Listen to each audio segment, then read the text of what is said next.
नमस्कार सर। नमस्ते जी जी।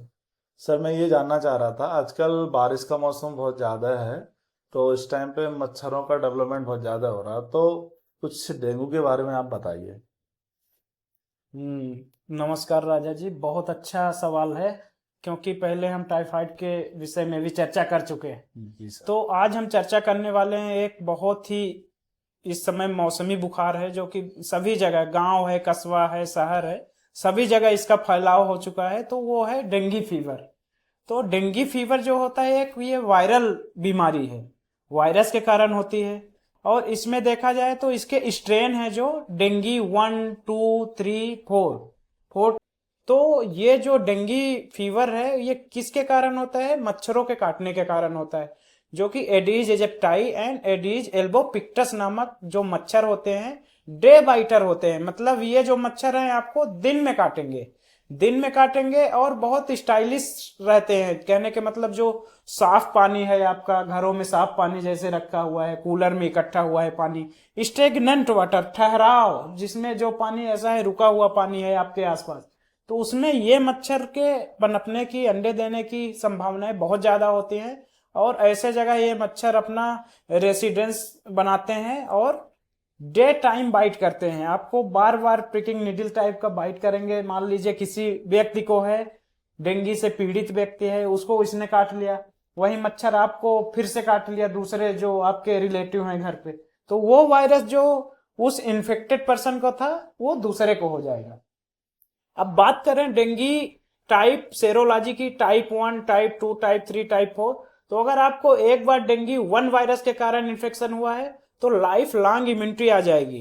तो अगर आपको दूसरी बार उसी वायरस से हुआ, तो आपको कोई सीरियस कॉम्प्लिकेशन या कोई सीरियस मैनिफेस्टेशन नहीं मिलेंगे। लेकिन अगर आपको मान लीजिए पहली बार डेंगू 1 से हुआ, दूसरी बार डेंगू 2 से हो गया। से हो गया, तो it will lead to serious complication. बहुत ही ज्यादा ऐसा होगा कि आपको फेफड़ों में पानी भर सकता है, या फिर दिल पे इफेक्ट आ सकता है, मायोकार्डाइटिस, मसल्स जो दिल की होती है, या फिर आपको बहुत सीरियस कॉम्प्लिकेशन देखने को मिल सकते हैं अगर दूसरे स्ट्रेन से दूसरी बार हो जाता है, क्योंकि अपनी बॉडी की इम्यूनिटी उसके प्रति नहीं हो पाती है। सर, इसके बारे में अपन कैसे पता चल सकेंगे, अगर हमारे पास मरीज आ गया तो क्या क्या लक्षण बताएगा? तो लक्षणों की बात की जाए तो जो डेंगू फीवर है, उसका इंक्यूबेशन पीरियड जो होता है 3 से 10 दिन का होता है। जिसमें ऐसा होगा कि शुरुआत के 3 दिन तक, जैसे ही आपको वायरस ने काट डेंगू मच्छर ने मान लीजिए काट लिया, डेंगू वायरस आपके अंदर गया, तो उसके शुरुआत के 3 दिन जो रहेंगे, उन दिनों में आपको तेज बुखार, तेज बुखार के साथ सर में दर्द, आंखों के पीछे दर्द, रेट्रो ऑर्बिटल पेन जिसको बोलते हैं। कहने का मतलब आंखें जैसे ऐसे इधर घुमा रहे हैं, इधर घुमा रहे हैं, तो वहां पे दर्द होगा। और उससे भी खतरनाक आपको माइल्जिया, मसल्स में पेन होगा। अर्थाल्जिया मतलब जोड़ों में दर्द भी हो सकता है। तो अर्थाल्जिया, माइल्जिया, जॉइंट पेन, आंखों के पीछे दर्द, तो ये सब सिम्टम्स शुरुआत के। और हाई ग्रेड फीवर, फीवर बहुत तेज रहेगा। आप पता चला मेडिसिन ले रहे हैं पैरासीटामॉल, तो भी उतर नहीं रहा वो, और शुरुआत के 3 दिनों में यही सिम्टम्स रहे कि बहुत तेजी से फीवर आएगा। अब फिर इसके बाद बात करें तो तीसरे से तीसरे दिन के बाद चौथा, पांचवा एंड छठवां दिन, तो यही फेज रहता है जिसको क्रिटिकल फेज बोलते हैं। बहुत सारे लोग, ये मिथ है या मिसकंसेप्शन है कि जैसे ही बुखार उतर जाता है डेंगू का, बोलते हैं हम तो ठीक हो गए भैया, अब तो हमको कुछ डरना ही नहीं है, या फिर कुछ चीजें ही नहीं करना है, हमारा तो निगेटिव आ गया। लेकिन यही क्रिटिकल फेज होता है, जो चौथा, पचा, छठवां दिन है। इन दिनों क्या होता है कि आपका बुखार तो ठीक हो जाएगा, लेकिन कॉम्प्लिकेशन या क्रिटिकल फेज स्टार्ट हो जाता है। जैसे क्रिटिकल फेज में कैसे पता चल जाता है आपको? जो आपका हिमेटोक्रिट, एक अपन सीबीसी में कराते हैं, हिमेटोक्रिट या पैक्ड सेल वॉल्यूम, वो क्या है, इंक्रीज होने लगता है। मतलब डिहाइड्रेशन के साइन शो होने लगते हैं ये। और आपकी जो कैपिलरीज हैं अंदर, उसमें जो इंट्रावास्कुलर वॉल्यूम है, वो एक्स्ट्रावेसेशन होने लगता है, मतलब एक्स्ट्रा सेलुलर फ्लूइड में जाने लगता है उसका, एक्स्ट्रा सेलुलर।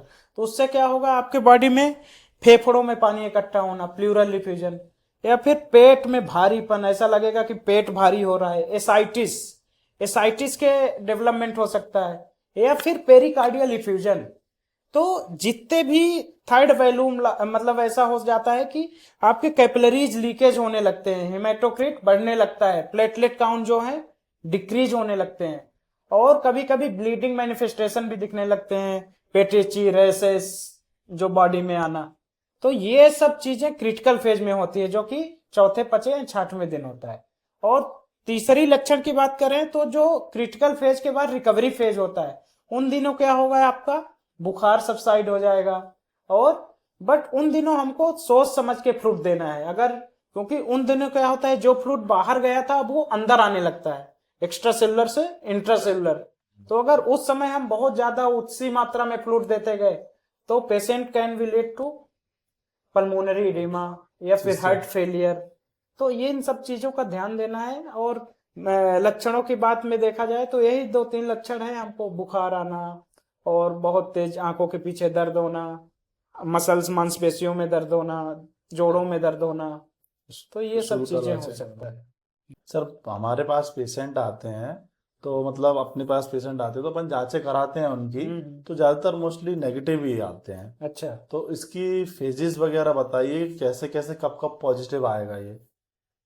तो जैसे हम फेजेस की बात करें तो पहले इसको 3 फेजेस में डिवाइड किया गया था। फेब्राइल फेज जो कि 0 से 3 दिन तक रहेगा। फिर इसके बाद क्रिटिकल फेज स्टार्ट होता था जो से 5 to 4, 5, 6 3 दिन रहता था। फिर उसके बाद रिकवरी फेज जो कि आपको 7 days, after 7 days recovery phase होता था। तो हम क्या करते हैं कि जैसे ही आपको मच्छर ने काट लिया, अब वायरस एंटीजन तो अंदर चले गया उसका वायरस, तो वो 3 दिन तक आपको NS1 एंटीजन पॉजिटिव आएगा। अब वो चाहे एलिसा मेथड से करवाइए, चाहे रैपिड किट मेथड से, नॉन एलाइसा मेथड। तो एलाइजा, तो इसमें क्या होता है कि अगर शुरुआत के 3 दिनों में आपने टेस्ट करवा लिया NS1 तो वो पॉजिटिव आएगा। फिर तीसरे दिन के बाद NS1 क्या होता है, पॉजिटिव नहीं आएगा ब्लड, उसके खिलाफ एंटीबॉडी बनना स्टार्ट हो जाती है, जो कि चौथे, पांचवें दिन के बाद end of the 5 days antibody बनना स्टार्ट हो जाती है। तो छठे दिन में क्या होता है, IgM एंटीबॉडी पास। तो अगर हम टेस्ट करवाएंगे तीसरे दिन के बाद चौथे और पांचवें दिन, तो it may be probability of negative dengue. आपको यस सर। डेंगू जो रिपोर्टों में आएगा वो निगेटिव रहेगा, उसमें आपको NS1 भी निगेटिव रहेगा, IgM भी नहीं, क्योंकि 5वें दिन तो कोई बन ही नहीं पाएगा जी। तो ये चीजें हैं।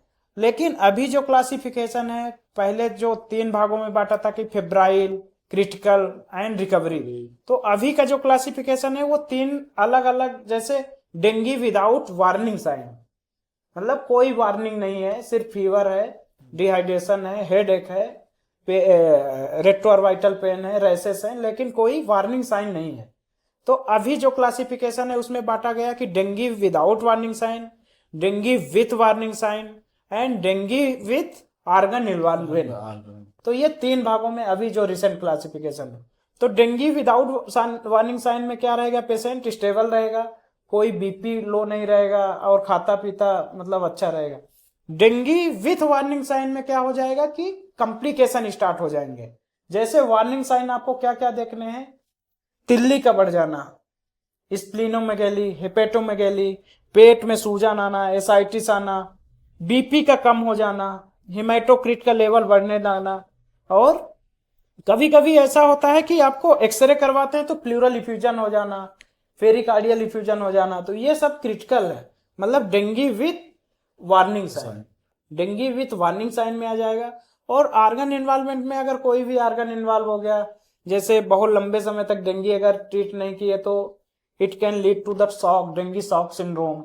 डेंगू शॉक सिंड्रोम में पेशेंट का क्या होगा, पूरा फ्लूइड अंदर इंट्रावेस्कुलर वॉल्यूम कम हो जाएगा, तो उससे क्या है, पेशेंट शॉक में चला जाएगा, BP कम हो जाएगा, सेप्सिस में चला जाएगा, सीवियर मेटाबॉलिक एसिडोसिस, और it can be lead to the mores multi organ failure में जा सकता है। डेंगू की ट्रीटमेंट के बारे में कुछ बताइए सर, कैसे क्या ट्रीट करें इसको। तो डेंगू का ट्रीटमेंट अगर देखा जाए तो सबसे मुख्य ट्रीटमेंट ही है इसका IV फ्लूइड्स, या फिर अपन जो फाइलों में लिखते हैं मेंटेन हाइड्रेशन। मतलब आपको मरीज को उसका फ्लूइड स्टेटस के अनुसार उसको फ्लूइड देना है। आपको असेस करना है कि पेशेंट हमारा डिहाइड्रेटेड तो नहीं है, क्योंकि सबसे ज्यादा जो कॉम्प्लिकेशन या जटिलताओं की बात करें तो डिहाइड्रेशन बहुत कॉमन है, क्योंकि आपका कैपिलरी लीकेज होती रहती है, अंदर ब्लीडिंग टेंडेंसी होती रहती है, ब्लड लॉस होने की संभावनाएं हैं। तो ऐसे में क्या है, मरीज को डिहाइड्रेशन हो सकता है। और सबसे अच्छी बात यह है कि हम सीबीसी बहुत ही जल्दी करवा लेते हैं, और सीबीसी से हम पता लगा सकते हैं कि डिहाइड्रेशन है कि नहीं। तो हम सीबीसी कराएं, सीबीसी में देखें कि सीबीसी में हीमोग्लोबिन कैसा है। अगर हीमोग्लोबिन जो है मोर देन 16, मोर देन 18, 18-20 आ रहा है, और आपका पैक्ड सेल वैल्यूम या हिमेटोक्रिट वो भी बड़ा है मोर देन 20%, मान लीजिए जो भी रेफरेंस रेंज लिखी हो उस लैब की उससे 20% ऊपर हो, तो हम क्या समझेंगे कि यहाँ अंदर कहीं ना कहीं ब्लीडिंग या तो हो रही है या फिर बहुत ज्यादा कैपिलरी लीकेज हो रहा है। तो इससे हम पता लगा सकते हैं कि डेंगू के पेशेंट को कैसे हाइड्रेट करें। और क्या देख सकते हैं आप, सोनोग्राफी से इंफीरियर वेना कावा देख सकते हैं। अगर आईवीसी डायलेटेड है मतलब फ्लूइड हमको कम देना है, अगर आईवीसी कोलैप्स है दिख रहा है तो हमको फ्लूइड एग्रेसिव ट्रीटमेंट करना है। और फ्लूइड मैनेजमेंट सबसे ओनली फ्लूइड ही मेन मैनेजमेंट है डेंगू फीवर का, क्योंकि हम इसमें एंटीबायोटिक का ज्यादा कोई रोल बचता नहीं और कोई अदर रेडीमेज वगैरह कुछ काम करते नहीं। तो हम सबसे पहले आते हैं फ्लूइड थेरेपी के। तो कोई भी आईवी क्रिस्टलॉइड, हम हिमेटोक्रिट देखा हमने, हिमेटोक्रिट में देखे कि 20% से ज्यादा बढ़ा हुआ हिमेटोक्रिट, तो हम बात करते हैं इसका मैनेजमेंट। तो हिमेटोक्रिट देखना है, हिमेटोक्रिट अगर बढ़ा हुआ है आपका, हिमेटोक्रिट 20% से ज्यादा बढ़ा हुआ है, तो हम क्या करेंगे, उसको आईवी फ्लूइड क्रिस्टलॉइड देंगे। क्रिस्टलॉइड में एनएस दे सकते हैं, आरएल दे सकते हैं, बैलेंस फ्लूइड दे सकते हैं। तो उसको देने के बाद क्या देखेंगे हम कि इंप्रूवमेंट आया कि नहीं। तो स्टार्ट कर सकते हैं 10 ml पर केजी पर आवर के हिसाब से, मतलब आप अगर 60 केजी का है तो 600 ml 1 घंटे में या 15-20 मिनट में दे के देखेंगे। अगर हिमेटोक्रिट उससे डिक्रीज हुआ, अगर जैसे ही इंप्रूवमेंट हमको दिख रहा है कि हाँ अब इंप्रूवमेंट हो रहा है, तो क्या करेंगे, 60 ml जो आप 10 ml पर केजी पर आवर से दे रहे थे उसको 7 ml पर केजी पर आवर फॉर 1 to 2 आवर्स दे सकते हैं।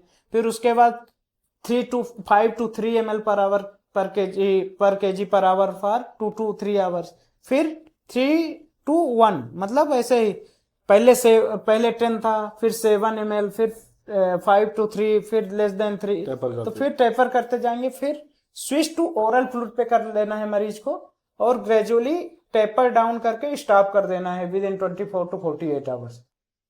अब अगर हमने फ्लूइड दिया लेकिन रिस्पॉन्स अच्छा नहीं आया, हिमेटोक्रिट जो है वो कम नहीं हुआ, हिमेटोक्रिट बढ़ता जा रहा है, तो क्या करेंगे, हम 15 से 20 मिनट एक बोलस फ्लूइड देंगे 10 to 20 ml पर केजी पर आवर फॉर 15 to 20 मिनट।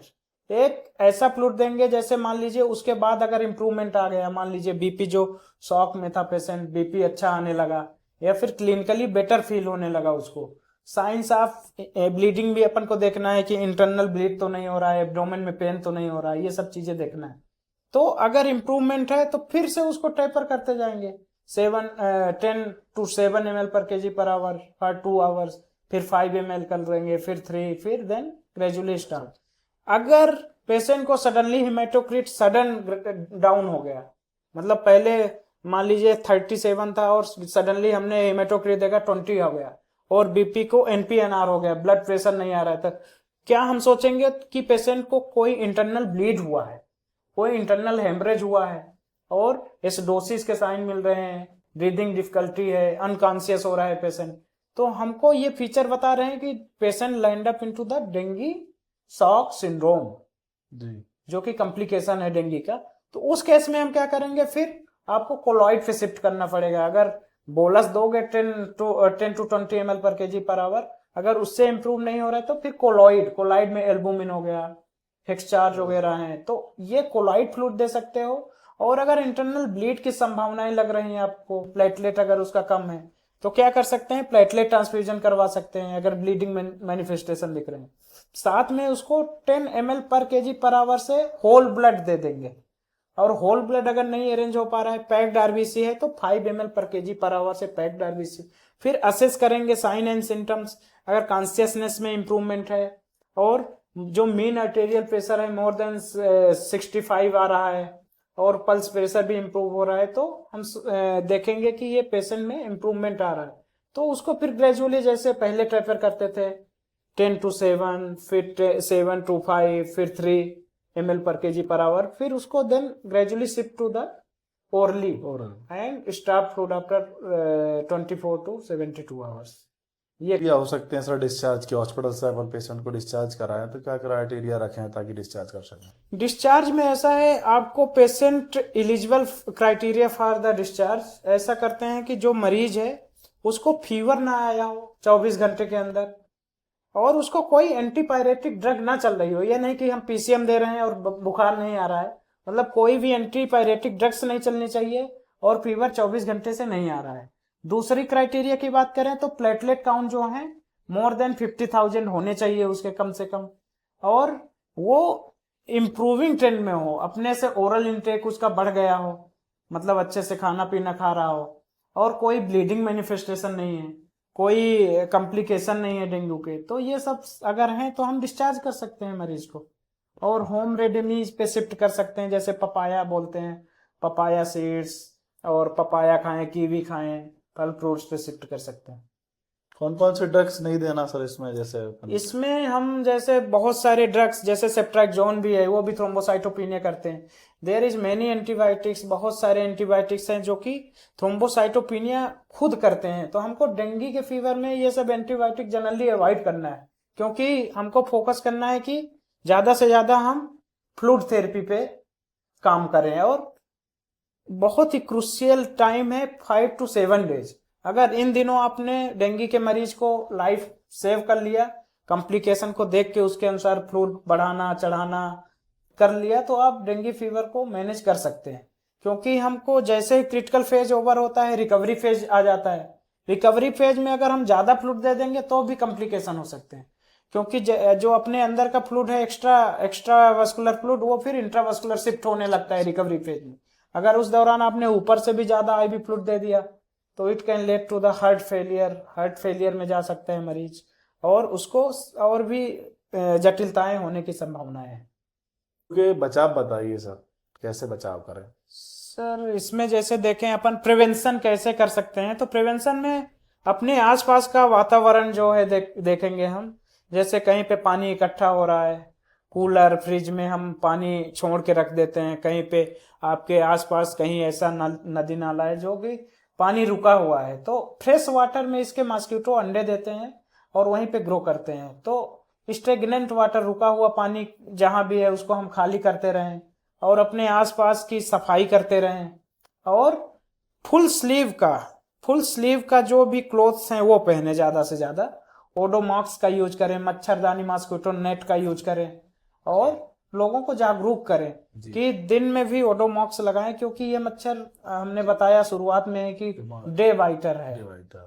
तो ऐसा करके हम इससे बचाव कर सकते हैं अपने आप को।